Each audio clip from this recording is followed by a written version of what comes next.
everyone. I welcome you all once again to my channel Study Pharmacy. In the last video, we learned about the teams involved in drug development process.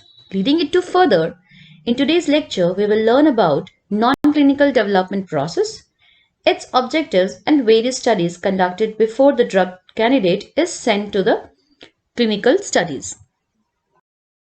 So basically, non-clinical development process is designed primarily for evaluation of safety, feasibility of new molecular entity, and to build a strong scientific foundation before transition to clinical development phase. Basically क्या होता है कि जो आपकी जो clinical trials होती हैं, it is the test on the humans. It is always tested in the humans. So before testing any product, any new molecular entity on the humans, it is important to make sure that the new molecular entity or your product is safe and feasible to being tested on the humans, right? So there are different objectives of non-clinical studies. So various objectives with which the non-clinical studies work is to determine the pharmacological properties of the new drug entity, then to understand the toxicological profile. जब तक आप उसकी pharmacological properties, उसकी toxicological profile, then your laboratory test, different laboratory test हम perform करते हैं ताकि new drug पे या फिर कोई भी medical devices, अगर कोई नया medical device हम market में launch करना चाहते हैं, ठीक है, उसकी टॉक्सिसिटी को हम उसको इफेक्ट को स्टडी करते हैं कि भाई कोई पर्टिकुलर जो ऑर्गन है या कहीं उसके लिए कोई टॉक्सिसिटी तो नहीं है या कहीं डोज डिपेंडेंसी तो नहीं हो रही है, ठीक है, उस पर्टिकुलर ड्रग से या उसका मेटाबोलाइट बनने से तो कोई डोज डिपेंडेंसी नहीं हो रही है, बॉडी में कोई टॉक्सिसिटी नहीं हो रही है, वो इकट्ठा होके बॉडी में वो again it is getting reabsorb and then after accumulation it is causing the toxic effects. ठीक है, we have to check all these things before it is being tested on the humans. Then clinical monitoring to potential adverse effects. कोई भी adverse effects आ रहे हैं क्या जो on non-clinical studies, right? At the time of non-clinical studies, when you are not testing on the humans but you are testing on the animals. So in case of animal study जब हम कर रहे हैं, basically you can say that animal study, right, in vitro और you can say animal study. तो जब हम in vitro या एनिमल स्टडी कर रहे हैं तब हमें देखना पड़ता है कि वो हम सब चीज़ें चेक करेंगे, ठीक है, हम जो है एडिक्वेट डेटा जो है हम कलेक्ट करते हैं to decide that is it reasonably safe to proceed with the human studies of the drug. क्या ये सच में इतनी सेफ है कि हम उस ड्रग को अब हम ह्यूमंस में ट्राई कर सके, टेस्ट कर सके. So the main purpose of the study is to collect the data on product safety profile. ठीक है, इसका मेन काम क्या है कि आप जो आपके ड्रग प्रोडक्ट की सेफ्टी प्रोफाइल के ऊपर जो है जितना भी डेटा होता है उसको हम कलेक्ट करते हैं and then send it to the FDA को सेंड करते हैं for filing, for IND filing, investigational new drug filing को फाइल करने के लिए जो है हम फिर ये सारा इंफॉर्मेशन कहाँ डालते हैं, एफडीए को सेंड करते हैं एंड दस allowing the researchers to estimate a safe initial dose for human trials. इन सारी स्टडीज के बेसिस पे क्या होता है, फिर हम ये चीज भी रिसर्चर्स जो है वो एक एस्टिमेट कर सकते हैं कि कितना इनिशियल डोज जो है ह्यूमन ट्रायल्स पे अगर हम लेके जा रहे हैं तो इनिशियल डोज जो है कितनी अमाउंट जो है वो सेफ रहेगी as an initial dose for the human trials, right. So there are different studies like in silico. You must have heard these terms, in silico, in vitro and in vivo. So एक short review इसका वो लेते हैं कि in silico क्या होता है basically, which is performed using computers, okay, और एनी कंप्यूटर सिमुलेशन. जैसे आजकल हम फार्माकोलॉजी के जितने भी टेस्ट प्रैक्टिकल्स करते हैं उनका आजकल क्या आता है, वो वीडियोस टाइप आती हैं उनके. You can say from the videos we can check the different we can perform the different experiments. तो वो क्या होते हैं, सिमुलेशन टाइप होते हैं, ठीक है. तो यहाँ से हम क्या कर सकते हैं, टॉक्सिकोलॉजिकल प्रोफाइल जो है किसी भी ड्रग प्रोडक्ट की उसको हम प्रेडिक्ट कर सकते हैं. Then comes the in vitro. We all know the in vitro studies, right. These studies are performed for testing effect of drug on a specific isolated tissue or an organ. बाहर पे जो है हम environment provide करते हैं, like a living organism में जैसे होता है उससे बाहर जो है हम उसका वो पर्टिकुलर टिश्यू के लिए या ऑर्गन के लिए हम एनवायरनमेंट प्रोवाइड करते हैं और वहां पे हम जो है अपने ड्रग की एफिकेसी को टेस्ट करते हैं. Then in vivo is where we use whole living organism. ठीक है, यहाँ पे क्या कर रहे हैं हम पूरा लिविंग ऑर्गेनिज्म यूज करते हैं. लाइक हम different research animal models use करते हैं. लाइक हम माइस को यूज करते हैं, रैट्स, रैबिट्स, ये सारी चीजें हमारी यूज होती हैं in vivo studies. Now there are some different types of non clinical trial studies की किस किस टाइप से जो है हम नॉन क्लिनिकल ट्रायल की स्टडीज कंडक्ट कर सकते हैं और उनका डेटा हम कलेक्ट करते हैं so that which can help us to make sure that the new drug entity और new chemical entity is safe, is reasonably safe, I would say, for doing the test on the humans, or we can say for going into the next phase, that is the clinical trials.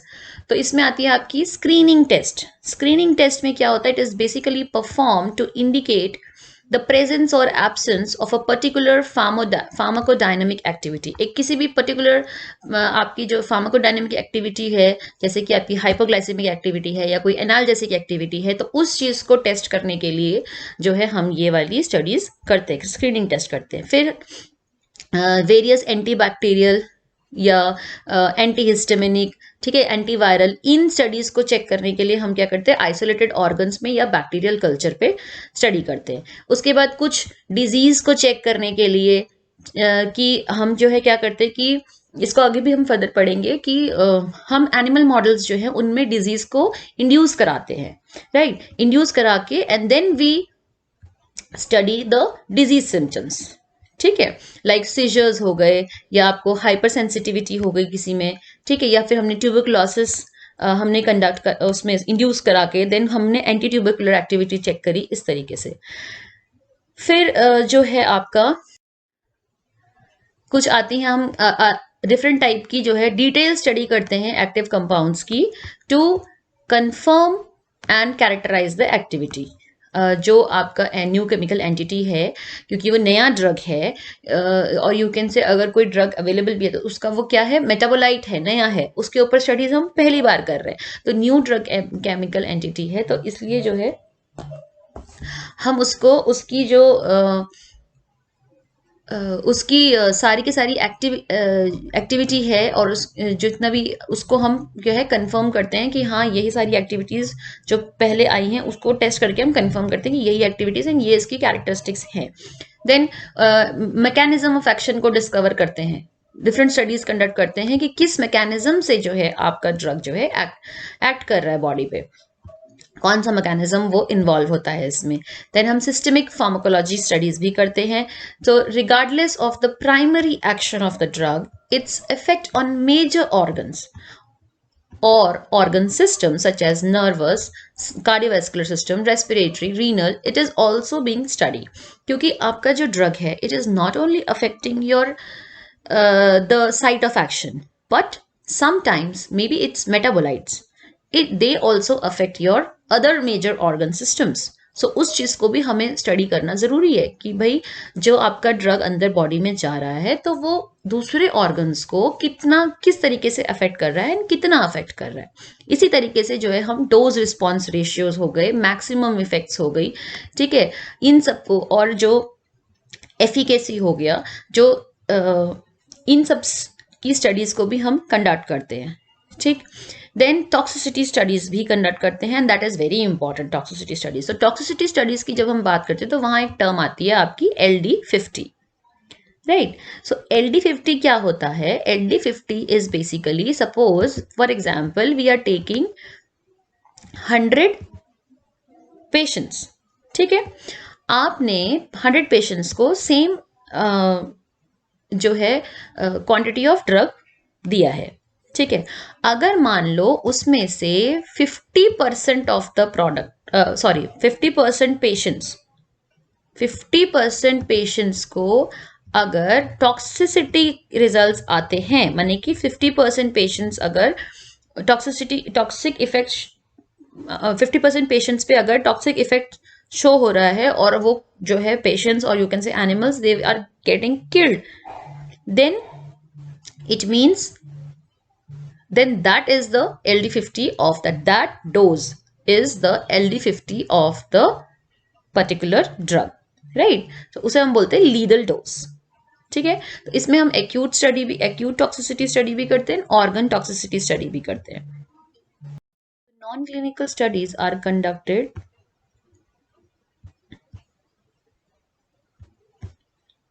Non-clinical studies are conducted using different protocols including animal studies, most of which follows GLP standards। तो जितनी भी non conducted studies होती हैं basically हमें ये देखना होता है कि ये जो है GLP स्टैंडर्ड्स को फॉलो करती हैं, हमें ये चीज़ इंश्योर करनी पड़ेगी। तो guidelines are more specific and deals with scientific and technical aspects. जितनी भी गाइडलाइंस हैं वो क्या है, ज़्यादा स्पेसिफिक होती हैं इस उसमें, और ज़्यादा और मैक्सिमम टाइम जो है they deals with the scientific and technical aspects.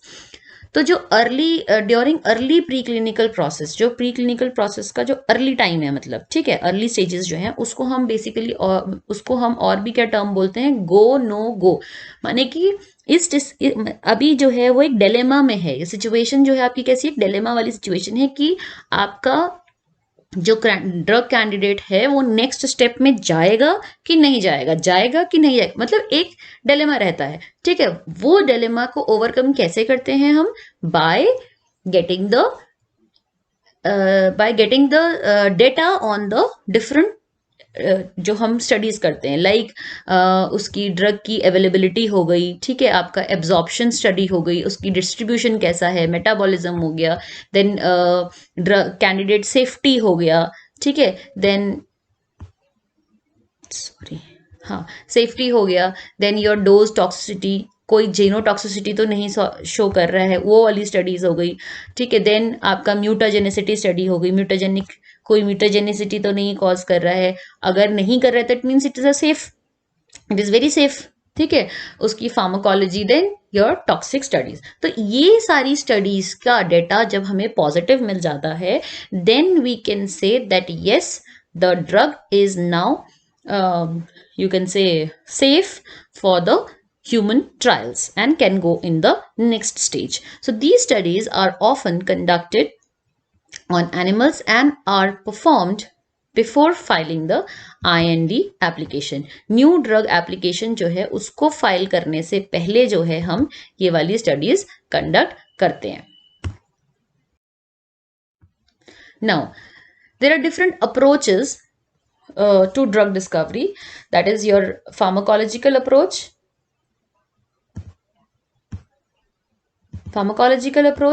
then drug metabolism, then toxicological studies। ये तीन चीजें जो हैं बेसिकली इंपॉर्टेंट भी होती हैं आपकी ड्रग डिस्कवरी के लिए। तो इन्हीं तीनों अप्रोचेस को हम लेके चलते हैं इन द ड्रग डिस्कवरी। अभी फार्माकोलॉजिकल में हम क्या चेक करते हैं, ड्रग की सेलेक्टिविटी को चेक करते हैं। सेलेक्टिविटी को हम बोल सकते हैं कि लाइक ऑर्गन सेलेक्टिविटी या रिसेप्टर से सेलेक्टिविटी, ठीक है, या आपका जो ड्रग मॉलिक्यूल रिसेप्टर को ले सेलेक्टिविटी, ठीक है, जो आपका टारगेट साइट है उसके लिए उसकी कितनी एफिनिटी है, इस तरीके से। देन फार्माकोलॉजिकल प्रोफाइलिंग जो होती है वहाँ हम स्टडी करेंगे कि भाई आपका जो रेजिडेंस टाइम कितना रहेगा, ठीक है, और उसकी ADME में बेसिकली हम बात करेंगे। Then your disease animal models पे जो है हम डिफरेंट डिजीजेस को टेस्ट करते हैं on the different animal models, ठीक है। देन सेफ्टी प्रोफाइलिंग भी हम करते हैं। ये सारी अप्रोचेस हम बेसिकली यूज करते हैं फॉर द ड्रग डिस्कवरी। ये सब चीजों पे जब हमें रिजल्ट पॉजिटिव मिलता है then we go for the further steps. So pharmacological approaches जो है इसमें आपका आता है, it covers mainly the your in drug interaction, ठीक है। मेनली क्या है, आपका ड्रग इंटरेक्शन की डिटेल्स को ये कवर करता है। ड्रग इंटरेक्शन किसके, between the drug molecule and it targets, जो भी इसका टारगेट है उसके और ड्रग मॉलिक्यूल दोनों के इंटरेक्शन, कैसा इंटरेक्शन रहेगा उसको स्टडी करते हैं, उसकी डिटेल्स होती हैं सारी। देन फार्माकोलॉजिकल स्टडीज कंडक्ट करते हैं to demonstrate the therapeutic potential of the substance, जैसे मैंने पहले बताया आपको कि उसकी थेरेपेटिक एफिकेसी को चेक करने के लिए। फिर हम सेफ्टी फार्माकोलॉजिकल स्टडीज करते हैं to investigate the possible unwanted dynamic pharmacodynamic effects which may occur when the body is exposed to the drug within the therapeutic range और a little bit above। ठीक है, मान लीजिए कि आपको जो है, आपने जो अपना ड्रग कैंडिडेट है उसको हमने माना है कि हम 100 mg की वो डोज रखेंगे। ठीक है, तो 100 mg की डोज पे जो है हम क्या चेक करेंगे, उसका सेफ्टी प्रोफाइलिंग करेंगे। सेफ्टी प्रोफाइलिंग कैसे करेंगे कि भाई जो 100 mg है या उससे थोड़ा बहुत ऊपर नीचे फॉर दैट मैटर 5 mg और 10 mg ऊपर नीचे, राइट। तो 5-10 mg कम या ज्यादा की रेंज में जो है, क्या जब आपका बॉडी जो है या आपका फिजियोलॉजिकल सिस्टम जो है उसके एक्सपोज हो रहा है उतना अमाउंट में, तो क्या कोई अनवांटेड फार्माकोडायनामिक इफेक्ट शो हो रहा है क्या, उस चीज को भी हम इन्वेस्टिगेट करते हैं in the safety pharmacology studies. फिर हम स्टडी करते हैं कि भाई आपका जो टेस्ट ड्रग है उसका वाइटल ऑर्गन्स पे क्या इफेक्ट पड़ रहा है। तो ये भी एक बहुत इंपॉर्टेंट स्टडी है, क्योंकि वाइटल ऑर्गन्स लाइक आपके कार्डियोवास्कुलर, रेस्पिरेटरी सिस्टम, सीएनएस हो गया, ठीक है, इन पे भी जो है क्या इफेक्ट कर रहा है आपकी drug at the dose which is prescribe. जो हम डोज को हमने सोचा है कि हाँ ये डोज जो है इंटेंडेड डोज जो रहेगी हमारी। तो specific and pharmacological studies should be conducted to support use of therapeutics in humans. ठीक है, फिर आपके जो फार्माकोलॉजिकल इवैल्यूएशन है उसके बहुत सारे कंपोनेंट्स होते हैं। So these components are described as selectivity testing, जैसे मैंने आपको समझा अभी बताया था पहले, आगे 2 स्लाइड पहले। सेलेक्टिविटी टेस्टिंग में हम करेंगे स्क्रीनिंग करेंगे, screening for selectivity. It is basically for chosen molecular test को हम क्या करते हैं, मॉलिक्यूलर टारगेट जो है उसका हम सेलेक्टिविटी चेक करते हैं to assess its drug potency, उसकी पोटेंसी को चेक करने के लिए, and also to check the affinity of the compound to bind to the molecular target, कि ये जो आपका मतलब इसमें टारगेटेड है कि नहीं है, जो आपका ड्रग कंपाउंड है ये आपकी सिर्फ टारगेटेड जो इंटेंडेड साइट्स हैं वहीं पे जाके बाइंड हो रहा है, या अनवांटेड साइट्स पे भी जाके ये बाइंड होता है और वहां पे फिर अनवांटेड साइड इफेक्ट्स भी शो कर रहा है, राइट। इस चीज के लिए हम स्टडी करते हैं। देन बाइंडिंग असे, बाइंडिंग असे का मेन जो आपका एम होता है is to determine the dissociation constant of the compound, क्योंकि कंपाउंड का डिसोसिएशन कांस्टेंट जाना बहुत जरूरी है कि वो कैसे अपने आप को डिसोसिएट कर रहा है, कितना वो ये लिपिड मटेरियल जो लिपिड एनवायरनमेंट में अपने आप को सोल्यूबलाइज कर पा रहा है और कितना वो एक्वेस में, क्योंकि हमें पता है कि जितना ज्यादा लिपिड सोल्यूबल होगा आपका ड्रग कंपाउंड उतना ही उसका क्लियरेंस जो है बॉडी से बहुत ज्यादा कम हो जाएगा और या बहुत ज्यादा मुश्किल हो जाएगा वी कैन से। तो उसके बाद फिर उसका हमें चेक करना पड़ेगा कि भाई उसके मेटाबोलाइट्स ऐसे बन पा रहे हैं कि नहीं बन पा रहे हैं जिससे कि वो ज्यादा वाटर सोल्यूबल हो जाए, so that it can be easily excreted out of the body, so that it can not get accumulated in the body and can cause and may cause the toxic effect और may show the toxic effect to the body. Then next is your pharmacological profiling. Pharmacological profiling के लिए जो है हम इसको करते हैं to determine the pharmacodynamic effects. ठीक है, फार्माकोडायनेमिक इफेक्ट्स को हम डिटरमाइन करने के लिए जो है फार्माकोलॉजिकल प्रोफाइलिंग करते हैं। इसमें हम in vitro and in vivo models को यूज करते हैं। इन विट्रो प्रोफाइलिंग में जो है आइसोलेटेड टिश्यूज यूज होती हैं, ठीक है, दे आर वेरी गुड, और you can say we can accurately measure the concentration effect relationship, ठीक है, and we can easily measure, and it is very flexible method, and you can say ki it allows to measure onset and recovery of the drug, ठीक है, onset of the action, drug का effect का onset and उसका recovery, and उसमें compound का जो है synergistic and antagonistic effect को भी मेजर करने में ये स्टडी जो है हेल्प करती है। देन इन वीवो जो है वो थोड़ी सी टाइम कंज्यूमिंग होती है, and it always involves the test on normal animal models, ठीक है। तो इसके जो पर्पस है इन विवो का, that is to answer some very basic questions. Basic questions like, do the molecular and cellular effects measured in screening test really lead to expected pharmacological effects in tissues and in whole animals? कि मतलब जो हमने testing करी और जो हमने screening के time पे स्क्रीनिंग टेस्ट जो करा, उसमें जो हमने पाया कि भाई मॉलिक्यूलर और सेल्युलर इफेक्ट्स जो हैं उसके जो हमें मिले हैं, क्या वो सच में ही एक्सपेक्टेड फार्माकोलॉजिकल इफेक्ट्स दे रहे हैं in case of when we study them in the tissues और इन होल एनिमल्स? मतलब मॉलिक्यूलर लेवल पे और सेलुलर लेवल पे जो वो इफेक्ट शो कर रहा है आपका ड्रग, क्या वो सच में टिश्यूज या फिर होल एनिमल के में भी सेम फार्माकोलॉजिकल इफेक्ट शो कर रहा है? इसलिए जो है हम इन विवो प्रोफाइलिंग करते हैं। और क्या question, like does the compound produce effect on intact tissue or whole animal not associated with actions on its main molecular target?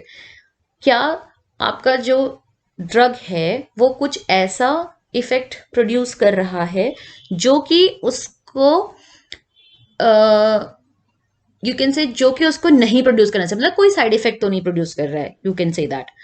और also we get the answer of the question that is there any correspondence between potency of the drug at the molecular level, at the tissue level and at the whole animal level? मतलब क्या ऐसा कुछ you can say relation है कि भाई जो drug की potency है वो मॉलिकुलर लेवल में कैसी है, टिश्यू लेवल में कैसी है और होल एनिमल के केस में कैसी आ रही है? मतलब अगर हम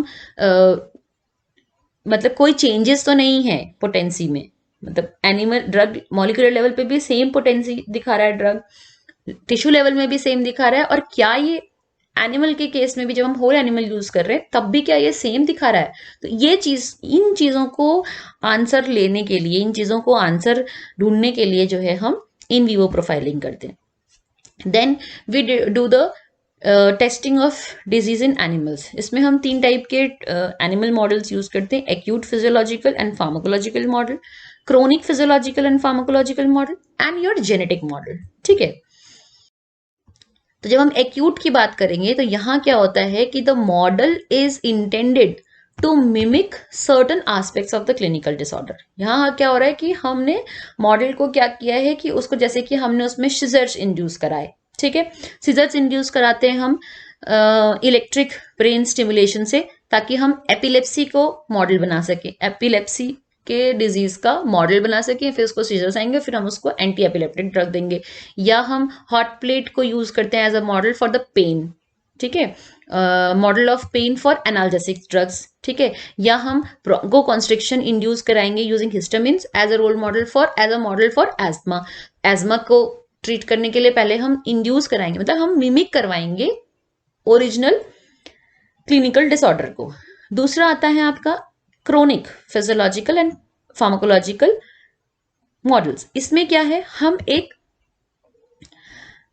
कंटिन्यूअस एबनॉर्मलिटी को इंड्यूस कराएंगे which is similar to clinical conditions, जैसे कि टाइप 1 डायबिटीज मेलाइटस में क्या होता है कि आपका इंसुलिन का सिक्रीशन इनहिबिट हो जाता है, और यू कैन से इंसुलिन जो है वो अपटेक नहीं, आपका अपटेक बंद हो जाता है। तो यहाँ हम क्या कर रहे हैं, एग्जाम्पल है ये कि भाई हमने क्या किया कि एलॉक्सिन का यूज कराया, मतलब एलॉक्सिन हमने जो है वो एनिमल मॉडल में डाला सो दैट उसका इंसुलिन से सिक्रीशन इनहिबिट हो जाएगा। तो ये इंसुलिन सिक्रीशन इनहिबिशन से क्या होगा, आप पे टाइप 1 डायबिटीज मेलाइटस टाइप की सिचुएशन हो जाएगी। ये कंडीशन जो है क्लिनिकल कंडीशन क्या हो जाएगी, आपके एनिमल मॉडल में आ जाएगी। Then you can use the anti diabetic drugs and use that animal as a diabetic model, ठीक है। जेनेटिक मॉडल्स में हम क्या करते हैं, हम लोग ट्रांसजेनिक एनिमल्स को यूज करते हैं, और you can say we produce the transgenic animals by doing the deletion और over expression of a specific gene. किसी भी पर्टिकुलर जीन का या तो हम ओवर एक्सप्रेस कराते हैं या फिर हम उसको उसमें कुछ डिलीशन या एडिशन करते हैं, जिसकी वजह से क्या होता है कि वो सिमिलर एबनॉर्मलिटीज शो होती हैं, जैसे कि ह्यूमन डिजीज को जो रिजेंबल करती हैं, ठीक है।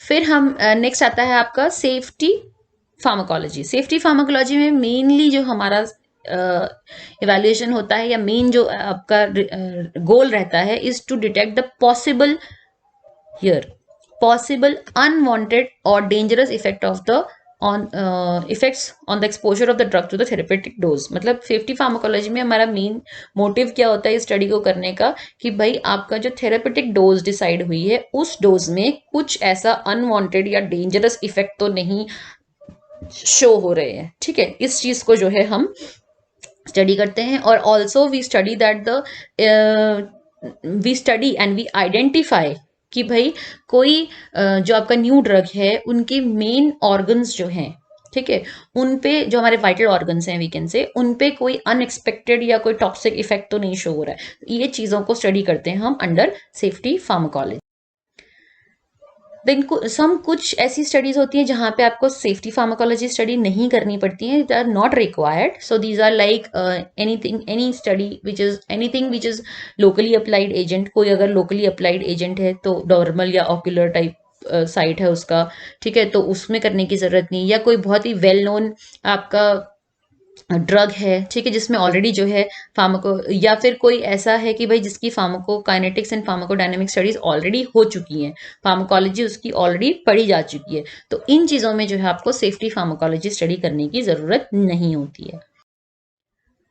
Now coming to the metabolism, as we all know that medicines are necessary for human treatment. And since they are foreign objects to our body, it is highly desirable that the drugs are removed from the body immediately after showing their pharmacological action.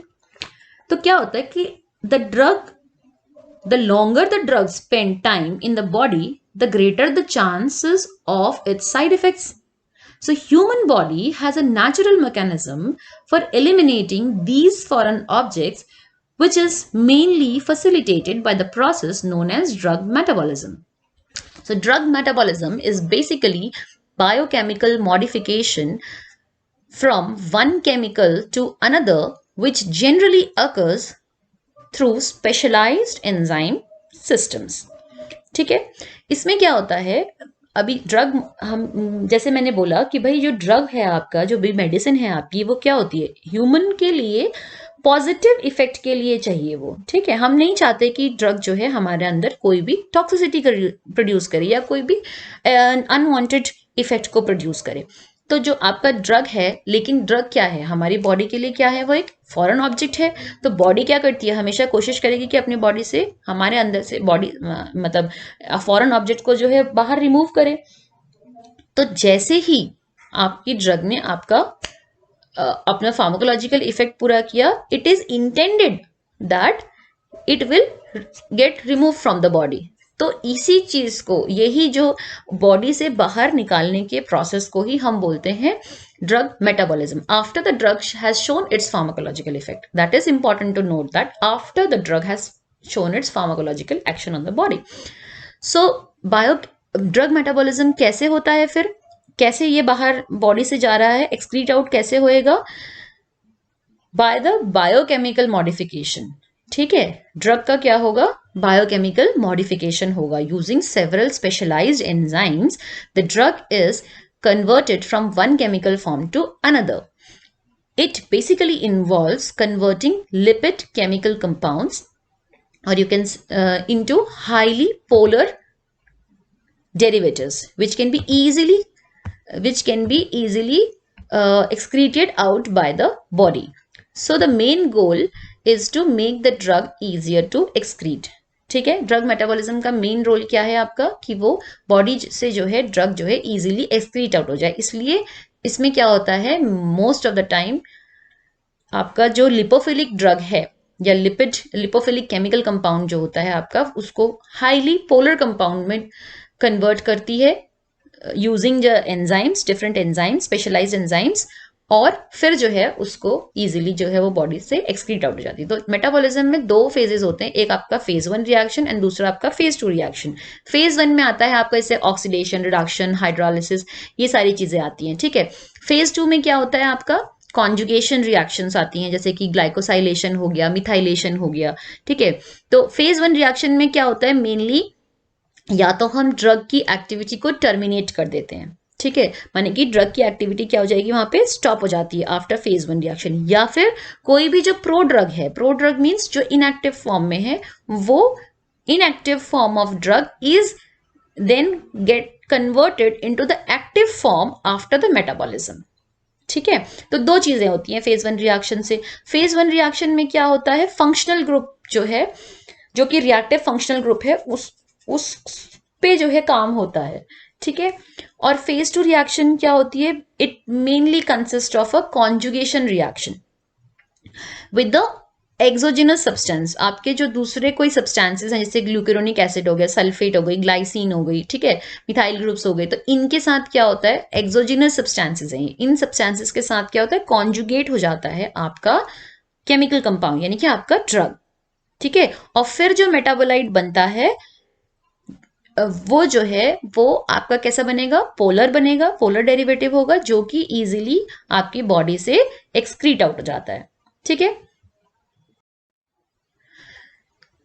so to avoid the accumulation of fat soluble substances, or you can say lipophilic substances in the body during filtration process, metabolic substance system transform lipophilic, water insoluble and non-polar drugs into more polar and more soluble metabolite, which results in excretion of the drug from the body easily. Therefore, metabolism को हम और भी क्या बोलते हैं, detoxification process.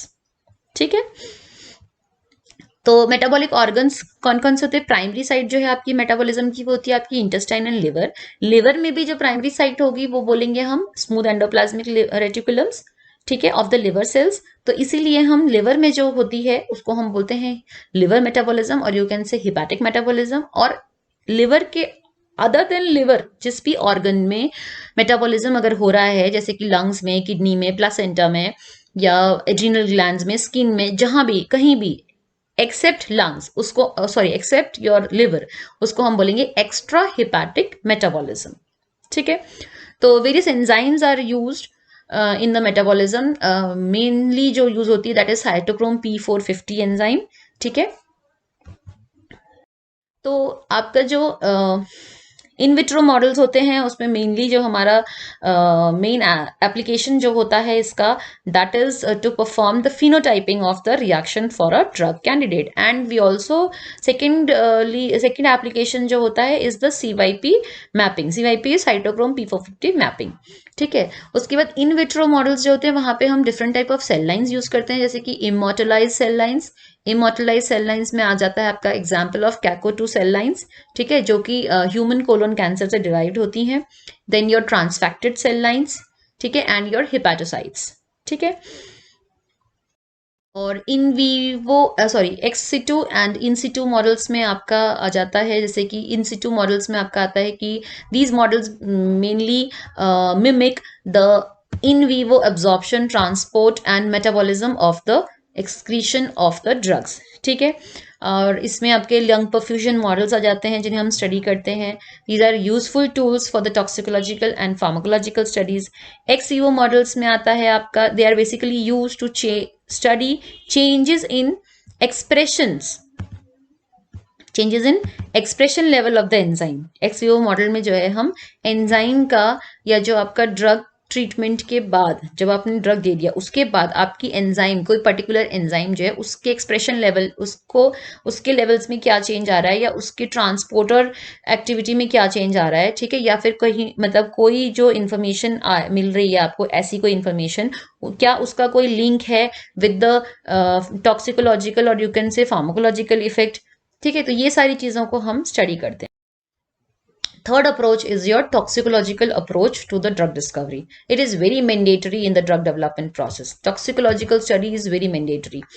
ठीक है, its main aim is to assess the toxicity level of a substance using protocol. जो भी आपके protocols हैं उनको यूज करते हुए आपको चेक करना है कि आपके सब्सटेंस का toxicity level क्या है. After preliminary toxicity studies, GLP studies should be conducted on 2 animal species. ठीक है, 2 एनिमल स्पीशीज पे आपको जो है कंडक्ट करनी होती है आपकी toxicological studies. These studies help to define the dose, duration of the study and side effects. ठीक है, ये 3 चीजें डिफाइन करने में हेल्प करता है. LD50, I have already told you that it is the amount of material given all at once which cause the death of 50% of the group of test animals. Animal toxicity के objectives क्या है? To correlate the toxicological results with the clinical safety. आपके toxicological results जो हैं उनको clinical safety, कितने safe हो सकते हैं उनके साथ कोरिलेट करना, and to support the selection of species in treatment of regimen and in the design of subsequent non clinical toxicity studies. तो स्पीशीज को सेलेक्ट करने में भी जो है क्या कि नॉन क्लिनिकल टॉक्सिसिटी स्टडी जब आपको कंडक्ट करनी है उसके लिए एनिमल कौन सा स्पीशीज आपको सेलेक्ट करना चाहिए उसके लिए भी स्टडी की जो रिपोर्ट होती है वो हेल्प करती है। सो टॉक्सिसिटी स्टडीज जो होती हैं बेसिकली आपकी 4 टाइप की होती हैं: systemic, reproduction, local and genotoxicity. क्योंकि आपकी टॉक्सिसिटी जो है या तो वो सिस्टेमिक लेवल में जाके इफेक्ट करेगी, या वो रिप्रोडक्शन में टॉक्सिसिटी शो करेगी रिप्रोडक्शन सिस्टम को, या वो लोकल अपनी टॉक्सिसिटी शो करेगी लोकल एरिया में, या फिर वो जेनेटिक लेवल पे अपनी टॉक्सिसिटी शो करेगी। तो हम चारों तरीके से जो है हम टॉक्सिसिटी स्टडीज को कंडक्ट करते हैं, स्टडी करते हैं। तो सिस्टेमिक टॉक्सिसिटी स्टडीज में आती है आपका एक्यूट टॉक्सिसिटी।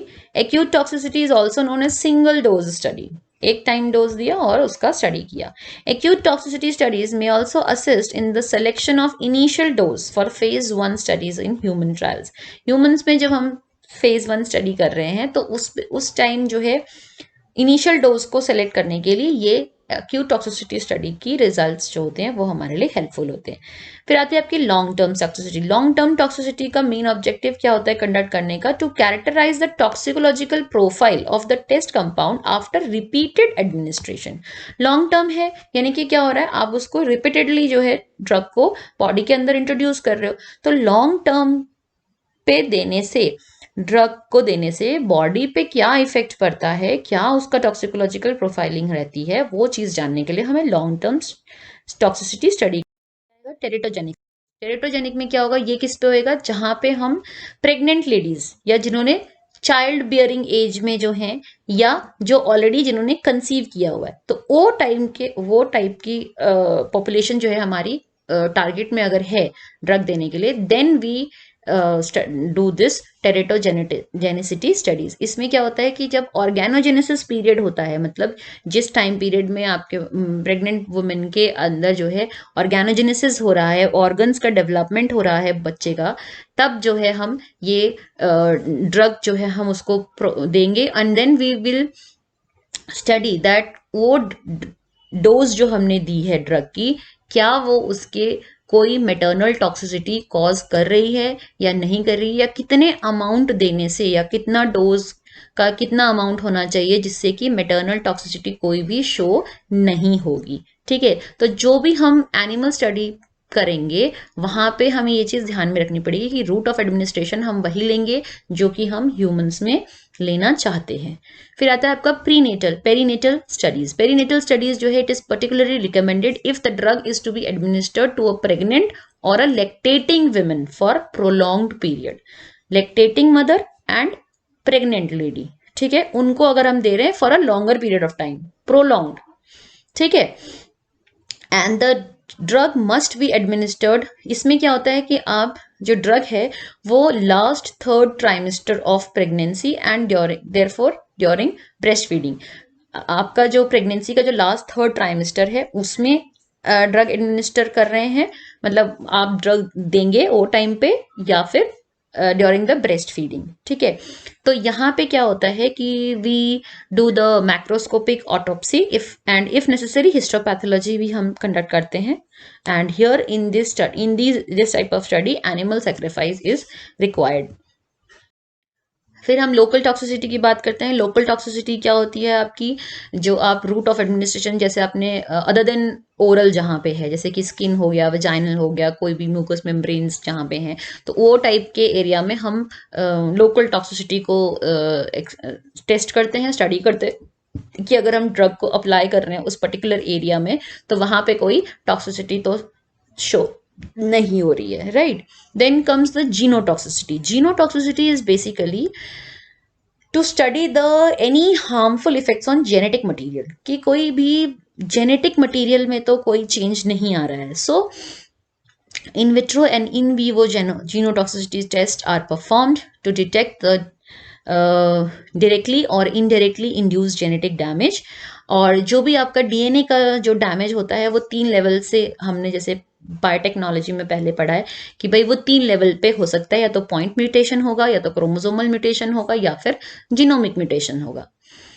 तो this is all about the non clinical development process, and I hope I made you clear about this process. I tried my level best to make it very easy for you guys to study, and I hope you like the video. And जिन लोगों ने अभी तक subscribe नहीं किया है, please do subscribe my video and share it with your friends and your classmates.